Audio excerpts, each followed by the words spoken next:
Hi friends, today என்ன சமையல்னு பார்க்கலாம் வாங்க ஃப்ரெண்ட்ஸ். முதலில் கடுகு, வெந்தயம், இஞ்சி பூண்டு பேஸ்ட், வெங்காயம், தக்காளி இதனை நன்கு சேர்த்து வதக்கி கொள்ளவும் ஃப்ரெண்ட்ஸ். பின்னர் நன்கு கழுவி வைத்திருந்த இறாலை இதில் மெல்ல மெல்லமாக சேர்த்து வதக்கி கொள்ள வேண்டும் ஃப்ரெண்ட்ஸ். அடுப்பை மிதமான சூட்டில் வைத்துக்கொண்டு நாம் மெல்ல மெல்லமாக இறாலை இதில் போட வேண்டும் ஃப்ரெண்ட்ஸ். பின்னர் நன்றாக அடிப்பிடிக்காமல் வதக்கி கொள்ள வேண்டும் ஃப்ரெண்ட்ஸ்.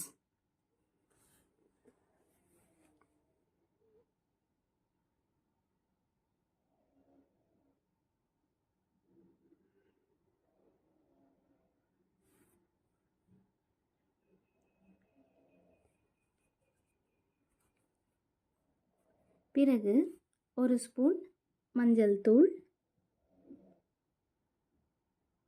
5 டேபிள் ஸ்பூன் மிளகாய்த்தூள்,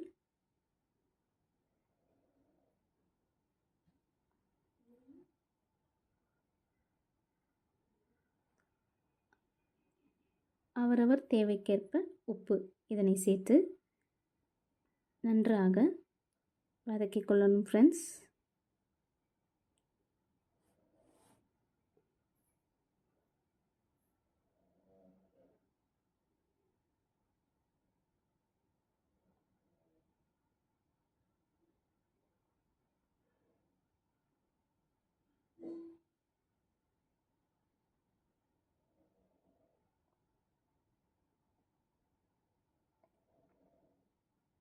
பிறகு ஒரு 3 பச்சை மிளகாய் இதில் நாம் சேர்க்கிறோம் ஃப்ரெண்ட்ஸ்.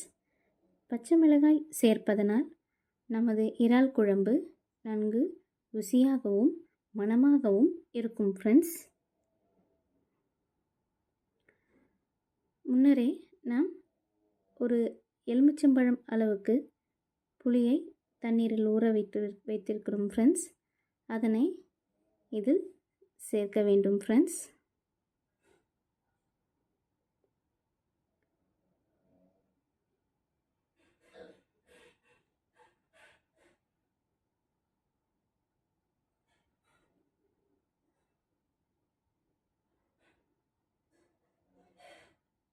பிறகு தேவைக்கேற்ற தண்ணீரை ஊற்ற வேண்டும் ஃப்ரெண்ட்ஸ். நன்கு கிளறியுடன் நமது இறால் குழம்பு தயாராகி கொண்டிருக்கிறது ஃப்ரெண்ட்ஸ்.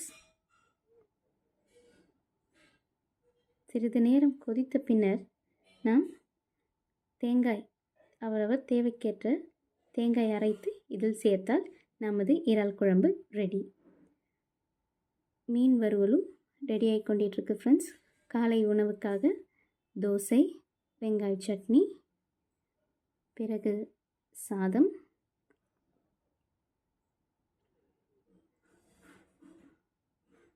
மதிய உணவுக்கு சாதம், பின்னர் நாம் தயார் செய்த இறால் குழம்பு,